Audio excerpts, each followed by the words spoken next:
زید رضی اللہ عنہ فرماتے ہیں کہ ہم ایک جگہ حضور پاک صلی اللہ علیہ وسلم کے ساتھ بیٹھے تھے اور وہ تنگ جگہ تھی. میرے گھٹنے پر حضور پاک صلی اللہ علیہ وسلم کا گھٹنا تھا. مل کر کے بیٹھو تو ایسا ہوتا ہے. کہتے ہیں کہ اچانک نزول وحی کا عمل شروع ہوا تو مجھے ایسا لگا جیسے میرے گھٹنے کے اوپر احد کا پہاڑ رکھ دیا گیا ہو. آپ صلی اللہ علیہ وسلم کی اونٹنی تھی جس کا نام قصوہ ہے, اور وہ بہت طاقتور اور اونچی اونٹنی تھی. اونٹ جانور ہی اونچا ہوتا ہے, لیکن یہ کہ ان جانوروں میں بھی یہ اونچی تھی اور وہ بہت طاقتور تھی. اسی پر اللہ کے رسول صلی اللہ علیہ وسلم نے ہجرت کا سفر بھی فرمایا ہے.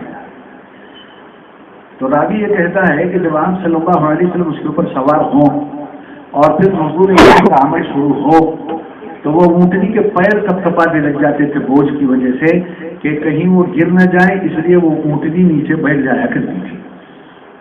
تو اس طرح حضور پاک صلی اللہ علیہ وسلم پر یہ وحی نازل ہوئی. پہلی وحی کی کیفیت بھی ہے.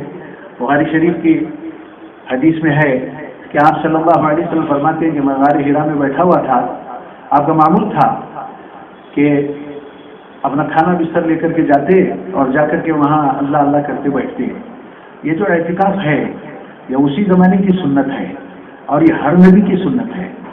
موسیٰ علیہ السلام کو 40 دن کے لیے کوہ طور پر اللہ پاک نے بلایا, جس کا تذکرہ قرآن مجید میں ہے. یہ سارا اعتکاف جو ہے یہ اسی لیے ہے کہ آدمی ساری دنیا سے کٹ کر کے اللہ کی طرف آ جائے, وہ اللہ اللہ کرنے لگ جائے. تو حضور پاک صلی اللہ علیہ وسلم اللہ کی عبادت کرتے تھے. آگے فرماتے ہیں کہ میں غار حرا میں بیٹھا ہوا تھا اور میں نے دیکھا کہ زمین و آسمان کے درمیان میں ایک کرسی ہے, یعنی وہ معلق ہے اور اس پر ایک آدمی بیٹھا ہوا ہے. اور اس آدمی وہ کرسی نیچے اتری نیچے اتری نیچے اتری حتیٰ کہ غار کے دہانے پر ٹکی. یہ پہلی وحی کا واقعہ ہے جو حضور صلی اللہ علیہ وسلم بیان فرما رہے ہیں.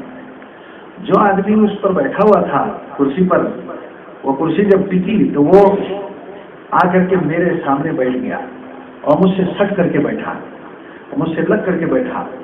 تو آپ صلی اللہ علیہ وسلم فرماتے ہیں کہ یہ منظر دیکھ کر کے میں تو بہت گھبرا گیا کہ زمین و آسمان کے درمیان میں کرسی ہے اور اس کی کرسی کے اوپر ایک آدمی بیٹھا ہے اور وہ کرسی نیچے اتری نیچے اتری نیچے اتری غار کے دہانے پر ٹک گئی اور وہ جو بیٹھا ہوا تھا وہ اتر کر کے میرے پاس آیا اور مجھ سے لگ کر کے سٹ کر کے بیٹھا اور مجھ سے کہا اقرا, پڑھ.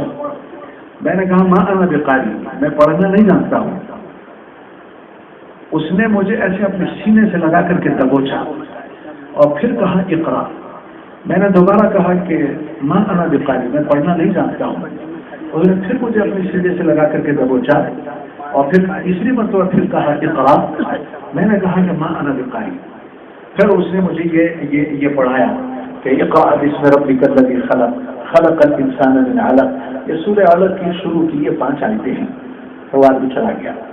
حضور پاک صلی اللہ علیہ وسلم فرماتے ہیں کہ یہ منظر میرے لیے بڑا حیرتناک تھا اور میں میری عبادت جاری نہیں رکھ سکا اور میں اپنا بوئے بستر اور تو وہ لپیٹ کر کے نیچے آ گیا. نیچے آیا تو میں میرے گھر کو آیا. وہ گھبراہٹ کی وجہ سے میری آنکھیں چڑھی ہوئی تھیں اور پریشانی میرے چہرے سے جھلک رہی تھی. میں اپنے گھر میں داخل ہوا تو میری بیوی حضرت خدیجہ الکبریٰ رضی اللہ عنہا نے دیکھا اور انہوں نے اندازہ کیا کہ کوئی انہونی بات ہوئی ہے. لیکن آپ صلی اللہ علیہ وسلم نے فرمایا کہ زمیلونی زمیلونی, ایک روایت میں دثرونی دثرونی, کہ مجھے کمبلی اڑاؤ, اس لیے کہ آپ کو گھبراہٹ کی وجہ سے سردی ہو رہی تھی. آپ صلی اللہ علیہ وسلم کو کمبل اڑا کر کے دکھایا گیا, اسی لیے آپ کا لقب کمبلی والے بھی ہے. یہ وہیں سے محسوس ہے. حضرت خدیجہ الکبریٰ رضی اللہ عنہ آپ کے سرانے پر بیٹھ کر کے پوچھیں کہ کیا بات ہے. تو آپ صلی اللہ علیہ وسلم نے وہ سب بتلایا جو آپ صلی اللہ علیہ وسلم کے ساتھ ہوا ہے. حضرت خدیجہ الکبریٰ رضی اللہ تعالیٰ عنہ بعد میں بولتی ہیں کہ یہ سن کر کے مجھے تو ان کی زندگی پر ان کی جان پر خوف ہو گیا کہ کہیں ان کا انتقال نہ ہو جائے. لیکن یہ جو بڑی سمجھدار خاتون تھی, جب انہوں نے یہ سنا تو انہوں نے کہا کہ مثلک لا یضیع, آپ جیسے آدمی کو اللہ پاک ضائع نہیں کریں گے. بیوی نے آپ کی بیوی ہماری ماں خدیجہ الکبریٰ رضی اللہ عنہا نے حضور پاک صلی اللہ علیہ وسلم کو ڈھارس بندھائی اور پھر یہ فرمایا کہ اس لیے کہ آپ یتیموں غریبوں بیواؤں کے کام آتے ہیں، جس کا کوئی والی وارث نہیں اس کے آپ والی وارث ہیں، جس کا بوجھ اسے نہیں اٹھتا اس کا بوجھ اٹھاتے ہیں، آپ مہمان نواز ہیں، اور ایسے کو اللہ ضائع نہیں کریں گے۔ چنانچہ دوسرے دن وہ اپنے رشتے کے ایک بھائی کے پاس لے گئی جن کا نام ورقہ بن نوفل ہے۔ زمانے جاہلیت میں کچھ لوگ ایسے تھے جو بت پرستی نہیں کرتے تھے، ان میں سے ایک ورقہ بن نوفل تھے جو حضرت خدیجہ کے رشتے دار بھی تھے۔ چنانچہ حضرت ورقہ بن نوفل پرانی توریت، انجیل، زبور یا آسمانی کتابیں پڑھے ہوئے تھے اور ان کو اندازہ تھا نبیوں کے حالات کا، تو انہوں نے پوچھا کہ کیا بات ہے؟ تو حضور پاک صلی اللہ علیہ وسلم نے جو کچھ ہوا وہ من و عن ان کے سامنے بیان کیا۔ وہ سمجھ گئے کہ یہ کوئی معمولی واقعہ نہیں ہے۔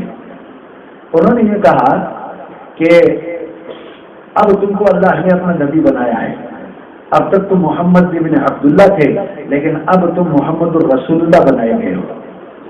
اور پھر انہوں نے نبیوں کے حالات ان کو بتلائے اور یہ کہا کہ ہر نبی کے ساتھ میں جو ہوا ہے وہ تمہارے ساتھ بھی ہوگا۔ اگر آج تک لوگ تم کو اپنی آنکھوں پر سر پر بٹھاتے تھے تو اب اس کے بعد میں جوتوں میں بھی تم بیٹھو ان کو گوارا نہ ہوگا۔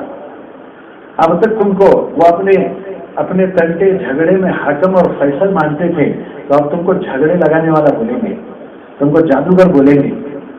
اب تک تمہارے راستے میں اگر وہ پھول بچھاتے تھے تو آئندہ تمہارے راستے میں وہ کانٹے بچھائیں گے اور تم پر کچرا پھینکیں گے۔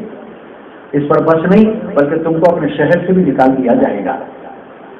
چنانچہ حضور پاک صلی اللہ علیہ وسلم پر یہ وحی قرآن کے نازل ہونے کی یہ ابتدائی واقعات ہیں۔ پھر تو یہ قرآن نازل ہوتا رہا۔ کہتے ہیں کہ قرآن حضور پاک صلی اللہ علیہ وسلم پر نازل ہوتا تو آپ کی ذمہ داری تھی کہ صحابہ کو پڑھ کر کے سنائیں۔ تو آپ صلی اللہ علیہ وسلم حضرت جبریل علیہ السلام کے پیچھے پیچھے ایسا پڑھتے تھے جس طرح بڑبڑا رہے ہوں، وہ اس لیے کہ یاد کریں تاکہ بعد میں سنانا ہے۔ اللہ پاک نے جب یہ دیکھا کہ میرے نبی کو اس میں مشقت ہو رہی ہے تو اللہ پاک نے فرمایا اللہ تعجب به لسانک، تم اس طرح اپنی زبان تیز نہ چلاؤ، نہ بڑبڑاؤ، ان علینا جمعہ و قرآن، اس کو جمع کرنا اور پھر تمہاری زبان سے دوبارہ پڑھوانا یہ ہماری ذمہ داری ہے۔ اس کے بعد میں اللہ کے رسول صلی اللہ علیہ وسلم نے اس طرح کرنا چھوڑ دیا اور جو حضرت جبریل علیہ السلام آپ کے دل پر القا کرتے تھے وہ ایسا ہو جاتا تھا آپ کے دل پر جیسے وہ پتھر کی لکیر ہوتی ہے۔ چنانچہ جو قرآن نازل ہوتا تھا آپ صلی اللہ علیہ وسلم، اس لیے کہ یہ قرآن قیامت تک کے لیے چلنے والا ہے، یہ قرآن دستور حیات ہے مسلمانوں کے لیے۔ اس قرآن میں قیامت تک کے آنے والے مسائل کا حل ہے، چاہے وہ سیاسی مسائل ہوں، چاہے وہ ملکی مسائل ہوں، چاہے وہ معاشرتی مسائل ہو، اللہ پاک نے اس قرآن میں ان تمام مسائل کا حل رکھا ہے۔ چنانچہ صحابہ کے سامنے آپ پڑھ کے سناتے تھے، صحابہ ان میں سے بعض جو لکھنا پڑھنا جانتے تھے وہ لکھ لیتے تھے اور وہ لکھ کر کے حضور پاک صلی اللہ علیہ وسلم کو دوبارہ سناتے تھے، اور آپ صلی اللہ علیہ وسلم اس کو سن کر کے اگر اس میں کچھ آگے پیچھے ہوتا تو اس کی تصحیح بھی فرمایا کرتے تھے۔ یہ مکے کی بات ہے، مکے میں مخالفت بہت تھی، تو آپ صلی اللہ علیہ وسلم نے کچھ صحابہ کو طے کیا تھا کہ جس گھر میں مسلمان رہتے ہیں آپ اس گھر میں جا کر کے گھر کے لوگوں کو قرآن پڑھائیں، کہ سب حضور پاک صلی اللہ علیہ وسلم کی مجلس میں تو نہیں آ سکتے تھے۔ چنانچہ یہ جو ڈسٹنس ایجوکیشن کا جو سسٹم شروع ہوا ہے یہ اصل میں جناب محمد الرسول اللہ صلی اللہ علیہ وسلم نے اس زمانے میں شروع کیا تھا کہ وہ مدرس جا کر کے وہ قرآن ان کو سناتے تھے۔ حضرت عمر رضی اللہ تعالیٰ عنہ کے اس میں مشہور واقعہ ہے، حضرت عمر رضی اللہ تعالیٰ عنہ مسلمان نہیں تھے اور مسلمانوں سے بڑا چھیڑتے تھے اور بڑے بہادر بھی تھے۔ ایک مرتبہ انہوں نے یہ نیت کری کہ کیوں نہ محمد صلی اللہ علیہ وسلم کو قتل ہی کر دیا جائے، چنانچہ وہ اپنے گھر سے نکلے اور بڑے بہادر تھے۔ حضرت عمر رضی اللہ تعالیٰ عنہ بہت بہادر تھے، ان کی بہادری کے بڑے عجیب عجیب واقعات ہیں۔ چنانچہ وہ نکلے، تلوار رکھی ہوئی ہے، آنکھیں چڑھی ہوئی ہیں اور سب تیز تیز چل رہے ہیں۔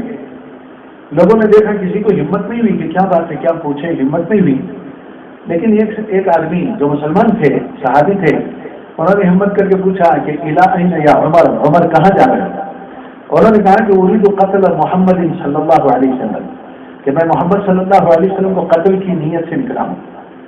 اب وہ ان کو روک تو نہیں سکتے تھے، لیکن انہوں نے یہ سوچا کہ کیا بھی کچھ بھی ایسا کیا جائے کہ ان کو کچھ ڈائیورشن دے ان کی بہن حضرت عمر کی بہن حضرت فاطمہ، ان کا نام فاطمہ تھا، وہ اور ان کے شوہر مسلمان ہوئے تھے. تو اس آدمی نے حضرت عمر سے کہا کہ وہ تو خیر محمد صلی اللہ علیہ وسلم کو تو بعد میں دیکھیں گے، پہلے تم تمہاری بہن اور بہنوئی کی بھی تو خبر لے لو. انہوں نے کہا کہ وہ بھی مسلمان ہوئے؟ کہا کہ ہاں. سنا کہ ادھر جانے والے بھی گئے اور جا کر کے اپنی بہن کے دروازے کو کھٹکھٹایا. پوچھا کون؟ کہا عمر. بہنوئی نے دروازہ کھولا تو ان کے اوپر پل پڑے، گھوسوں سے لاتوں سے مارنے لگے. بہن ان کی شوہر کی پٹائی دیکھ کر کے درمیان میں آئی تو بہن کے ایسا تماچا مارا کہ ان کی کان کی یہ لو پھٹ گئی اور وہ خون حضرت عمر کے ہاتھ کو لگا. بہادر آدمی اپنی بیوی پر ہاتھ نہیں اٹھاتا ہے. اب تو اٹھانے کا سوال ہی نہیں ہے، اب کون اٹھا سکتا ہے ہاتھ؟ حضرت عمر رضی اللہ عنہ جب یہ دیکھا تو ان کو وہ اچھا جب یہ آئے تو اس میں حضرت خباب رضی اللہ عنہ یہ میاں بیوی کو قرآن پڑھا رہے تھے. یہ پردے کے احکامات کے نازل ہونے سے پہلے کی بات ہے. چنانچہ وہ جو صحابی پڑھا رہے تھے یہ کشتی دیکھ کر کے وہ وہیں قرآن کا جو نسخہ تھا وہیں رہ گیا اور وہ اندر بھاگ گئے، اس لیے کہ عمر کا مقابلہ کون کر سکتا ہے. حضرت عمر رضی اللہ عنہ سے بہت پشیمان ہوئے اور وہ اندر آئے. انہوں نے دیکھا یہی ہے جس کو پڑھ رہے تھے. چنانچہ وہ ایسا جھک کر کے دینا چاہتے تھے. ان کی بہن نے ان سے پہلے اسے اٹھا لیا اور یہ کہا کہ لا یمسہ الا المطہرون، اسے 5 لوگ ہاتھ لگا سکتے ہیں، اور کہا کہ عمر تم ناپاک ہو. لیکن شرک یہ خود اب بذات ہی ایک ناپاکی ہے. اور کہا کہ اگر تم اسے دیکھنا چاہتے ہو تو جاؤ، نہاؤ، دھو، کپڑے بدلو، پھر آؤ، پھر یہ دیکھو. تو حضور پاک صلی اللہ علیہ وسلم نے یہ سسٹم بنایا تھا. چلا کہ حضرت عمر رضی اللہ تعالیٰ نے سوچ میں پڑ گئے کہ بھئی یہ ہے کیا کہ اتنا ستایا جاتا ہے، اتنا مارا جاتا ہے، اتنا پریشان کیا جاتا ہے، لیکن اس کے باوجود یہ چھوڑتے نہیں ہیں. چنانچہ ان کو ایک للک لگی اور وہ گئے اور نہا دھو کر کے کپڑے پہن کر کے آئے تو ان کی بہن نے ان کو وہ نسخہ دیا. تو وہ جب کھولا تو اس کے اندر سورہ طٰہٰ تھی، طٰہٰ ما انزلنا علیک القرآن لتشقیٰ. کہتے ہیں کہ حضرت عمر رضی اللہ تعالیٰ پڑھتے جاتے تھے اور روتے جاتے تھے، پڑھتے جاتے تھے اور روتے جاتے تھے، اس لیے کہ قرآن نے اپنا اثر کر دیا ہے. قرآن یہ اللہ کا کلام ہے.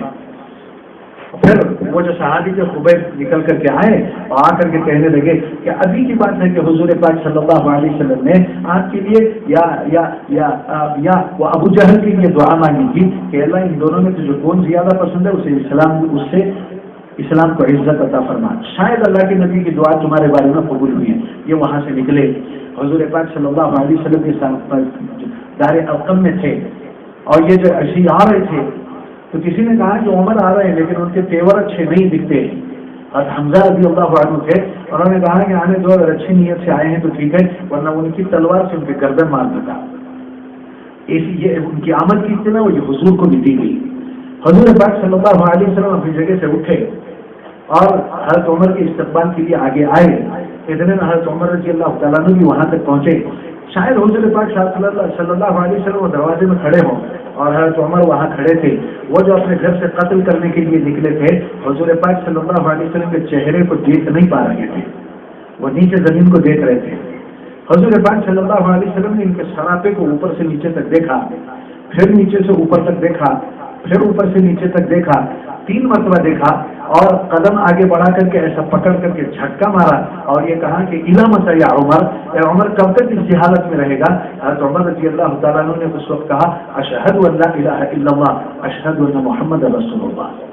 تو یہ میرے پیارے بھائی یہ کلام اللہ ہے، اللہ کا کلام ہے.